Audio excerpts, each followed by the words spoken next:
everyone. It is my distinct honor to introduce the next panel. But before that, I just want to say a little bit about myself. So as Jeff said, I'm a professor at UC Santa Cruz.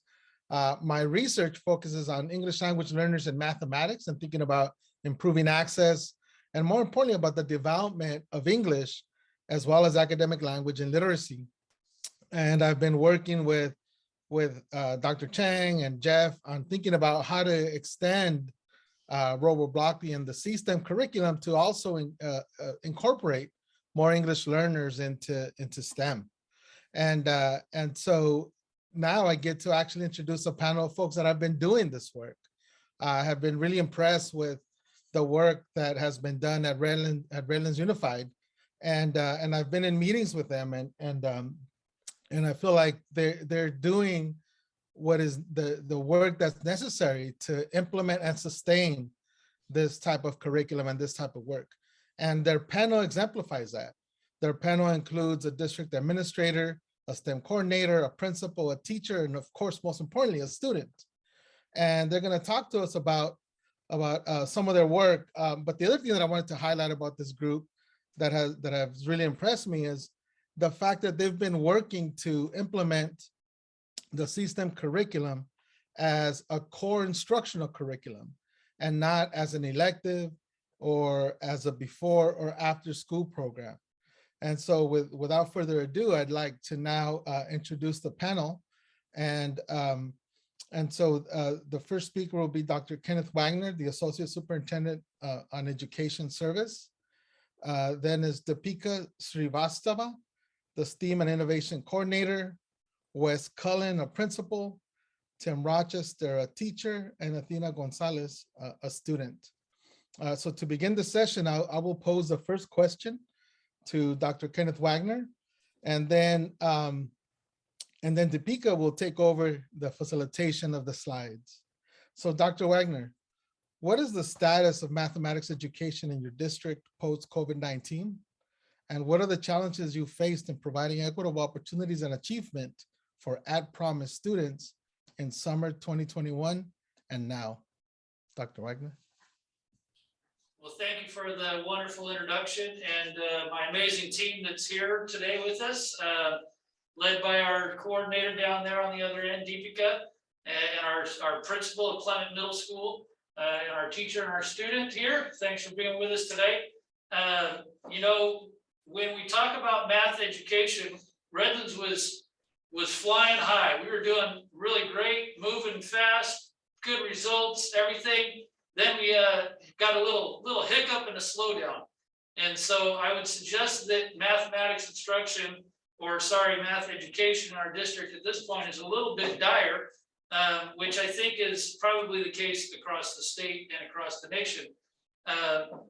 Dire for us is in the 20s now of our students that are proficient or showing proficiency at the different grade levels. Now I'm comparing two different kinds of tests because we don't have CAST and we haven't had CAST in a little while, but since 2019, pre-pandemic to now, we're looking at about anywhere from in the teens to up to 20% reduction in math proficiency for our students as we're walking in the door this school year to in-person instruction again. So we would consider that a lot of work to do. And we want to get back to our excellent results and that we're known for in Redlands and accelerate our students back to where they once were.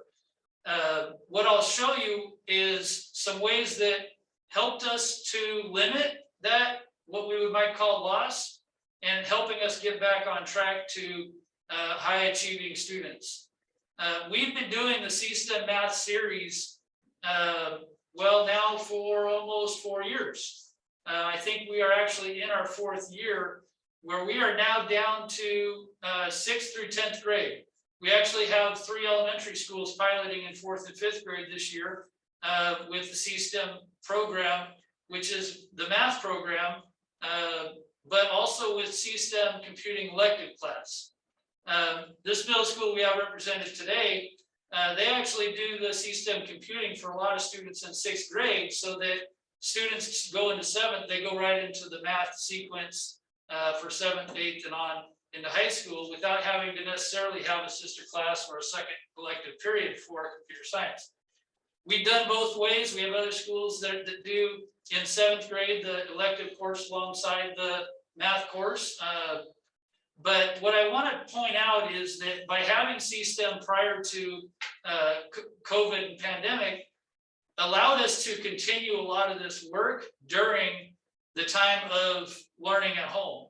I don't like to call it distance learning because I'm trying to, get past that and not talk about that anymore. But we continued doing all of these opportunities even while we were in a distance learning environment. So we continue to have the C-STEM courses. Our kids participated in the math courses and the math series. Our kids did the work, though all virtually, a little less hands-on, but we're able to continue with the course sequence. We participated in lots of different various opportunities, again, virtually, but we still participated in these opportunities nonetheless for the sake of our computer science pathways. And so you see things, Clean Air Day, GIS, STEAM Symposium, C-STEM Symposium, and so on are things, but weekly coding workshops are all things that we continue to do even while we were on an outside of school situation. Our teachers continue to do professional development opportunities in C-STEM.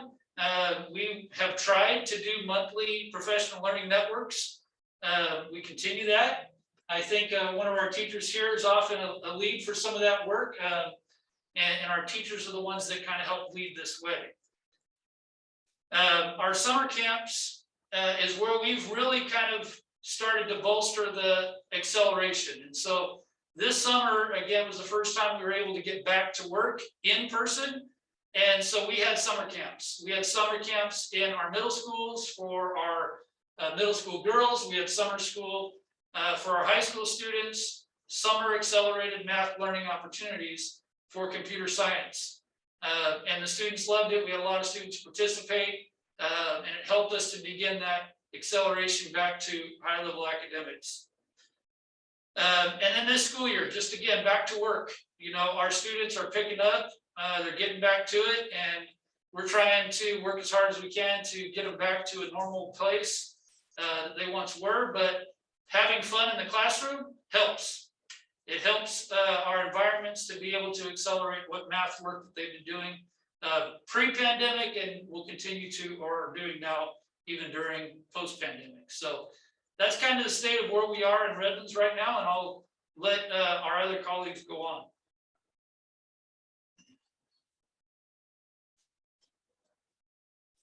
Did you get a question too? Oh. Eddie, do you want to pose that question to Wes? Sure. Sure. Thanks. And so, so this question is now for our principal. And so, Wes, as a site principal, how have you used C-STEM to increase math achievement for students? And how have you identified students for this course?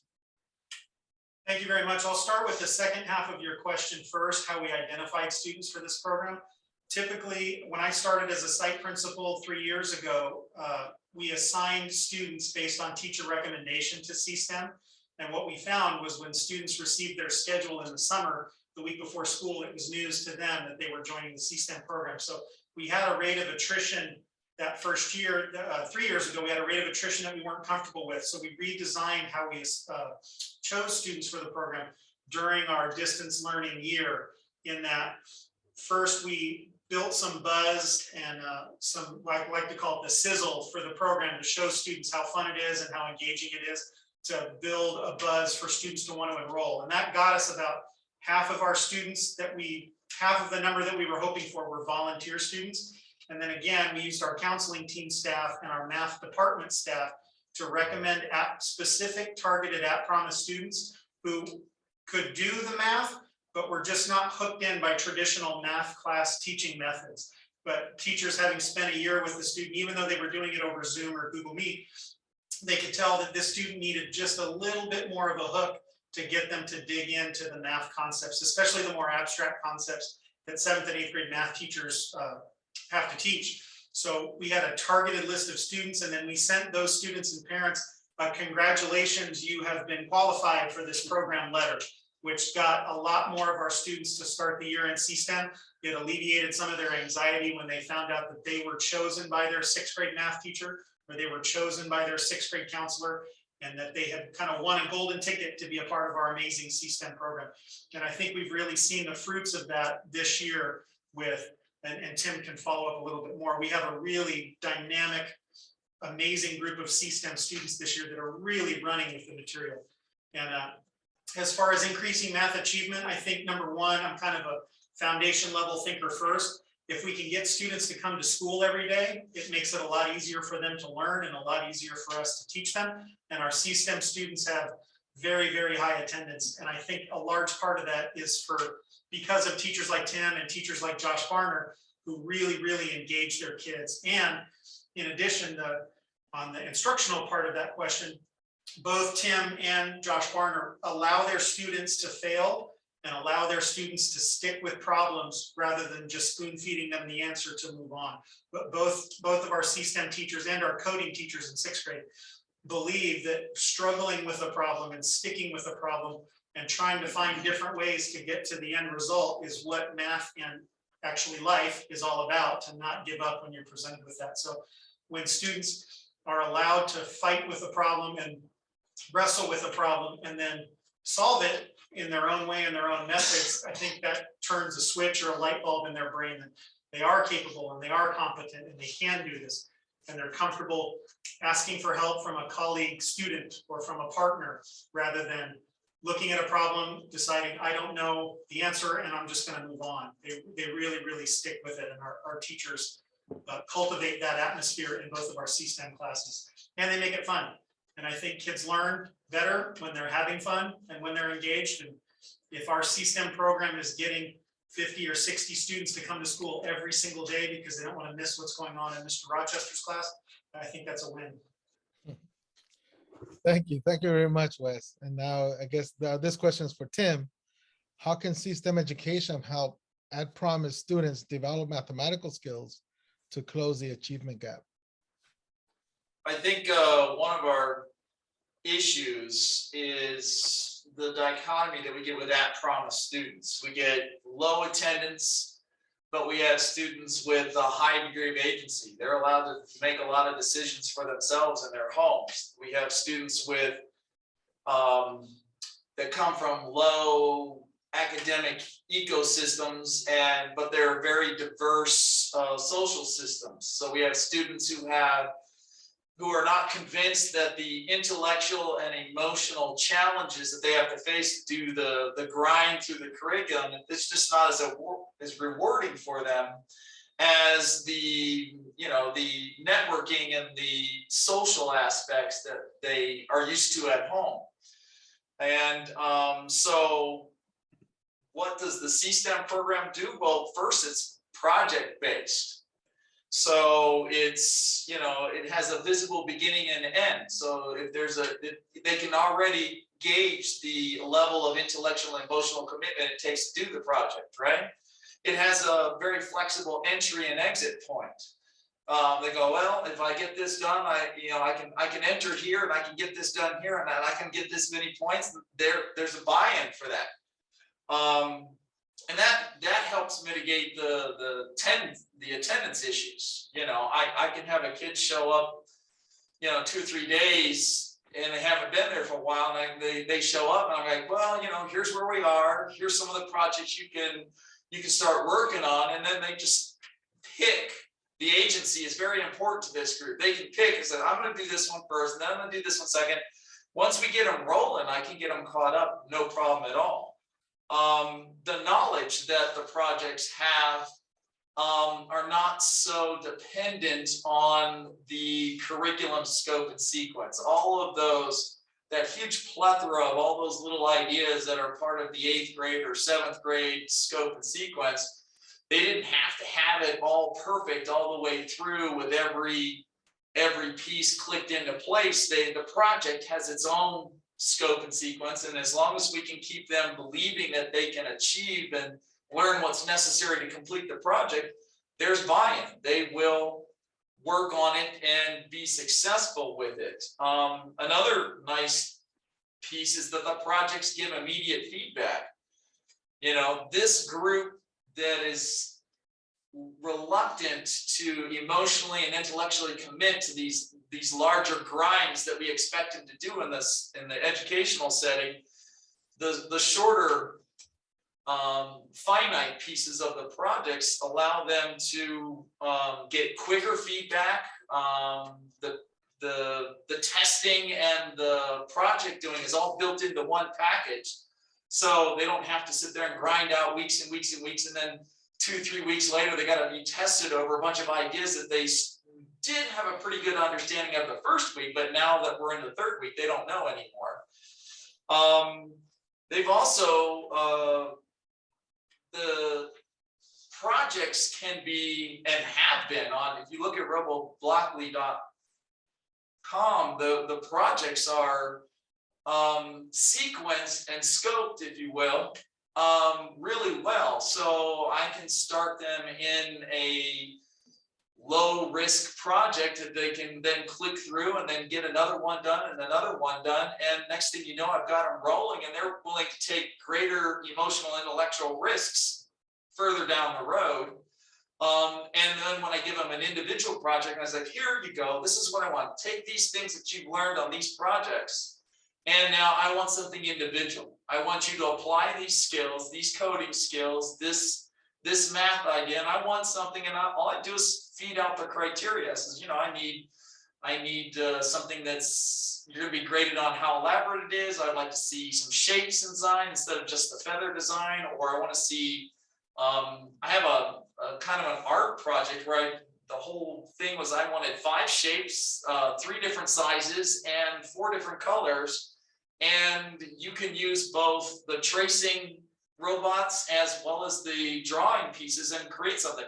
I've seen some fantastic work that just blew me away. I was like, you know, that's the only criteria I gave. And so that, I think, is also very good. And then on top of this, you can tell the kids, listen, you're coding, you're moving robots, you're using right now 21st century skills that people are being paid for just down the street, you know, in the Amazon warehouses, in these things. The police are using robots, the military uses robots. This is real. You're doing it right now, which is exceedingly important to the at-promise kids. These kids who you know are very cagey when it comes to deciding what level of commitment they're going to give to academic endeavors. And so I think it's a fantastic work. Thank you, Tim, for sharing your insights and really exemplifying for us the level of commitment that kid and engagement, more importantly, that kids are experiencing with the curriculum, and the fact that it's even affecting, you know, helping them get over some of their social challenges. And a very important one is the fact that they're improving their attendance. They want to be there to do the work, and then slowly they're figuring out how important and how powerful this work is. So thank you very much. And now we saved the hardest question for you, Athena. And so we'd like to ask if you can share your experience about C-STEM and how it has encouraged you to learn math and coding. And I would point that question to our student, Athena Gonzalez, who's a 7th grade student at Clement Middle School. And she's going to talk about her experience in C-STEM. Good, Athena. Working with animation and movement, where obvious results are seen, really improves my enthusiasm for coding greatly. I personally wouldn't say coding has encouraged me to learn math, but it came along with it. Math appears in all the Roblox site in the basic grid where you're working with the axes. Driving a robot to a certain point where reflecting half a drawing to complete it from the positive side axis to negative, maybe drawing a 3/4 of the circle where you need 270 degrees rather than 360, and nearly everything is coded with it. For this, so let's consider a math question. A red robot moving around one block, tracing a square of 8 inches. Another green robot moves around 4 blocks, tracing a square of 20 inches. Find the speed of the green robot, and take the same amount of time to move as prior to the distance. It's solved with a simple ratio of 1 to 2.5, where the green robot went up to 2.5 times the red robot, moving at 10 inches per second rather than 4 inches per second.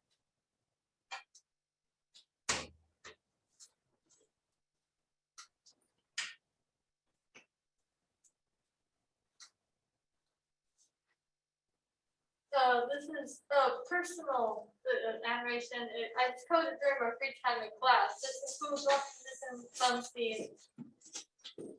Animation code with drawing portion inside where stationary shapes are put into a type of loop move. This animation is very different from the science class, but the skills I learned from those science the project with animals moving and blinking was I was focused on position, but it's still the same thing, but into a different sense. I face challenges like being creative with limited time with things like this, but I overcome them by. Yeah, I don't know. I just have to remember what I've done the day before, put it all together for the next. Thank you, Athena. And I'll take the last question. To sum it up, and thank you for everyone for sharing your insight. C-STEM has been, as the superintendent says, it has been a game changer in Redlands Unified. As Wes said, our first is making sure before we close the achievement gap, we are trying to close the opportunity gap, getting every kid to school every day, making sure we will close the achievement gap once we close the opportunity gap. And our Redlands is a very diverse community. We have students coming from professional families because we have two big employers like Esri and Loma University hospitals coming from homes from engineers and doctors. And then we have on the north side where we have the working class. And it really gives our teachers and our school site administrators the challenge how to provide those equitable opportunities. The first is our opportunity. We are closing the opportunity gap using C-STEM and making sure that all our students are having that access. We put C-STEM as our first best instruction because we do not want computer science to be an elective competing with AVID or theater or band. So just making sure that providing access to all students through the core instruction. It is, as Tim said, it is providing students multiple means to access the curriculum and multiple ways to express their learning, which is completely within the UDL framework, which is our driving point of instructional pedagogy at Redlands Unified. And it comes, as Tim said, it's coming with real world application where kids are seeing that this just maneuvering a robot is what the police is doing, what the people at Amazon warehouses are doing. Fostering creativity, critical thinking, collaboration, and communication. These are the soft skills that they develop in those C-STEM classrooms, and they use it in their math instruction. When they hit a problem, as Wes said, what do kids do when they give up ahead of a hard problem? They give up. But C-STEM is building those capacities that kids stay longer with the problem, persevere, and they find a solution. And of course, as we've all experienced, it's bringing the joy back in the classroom.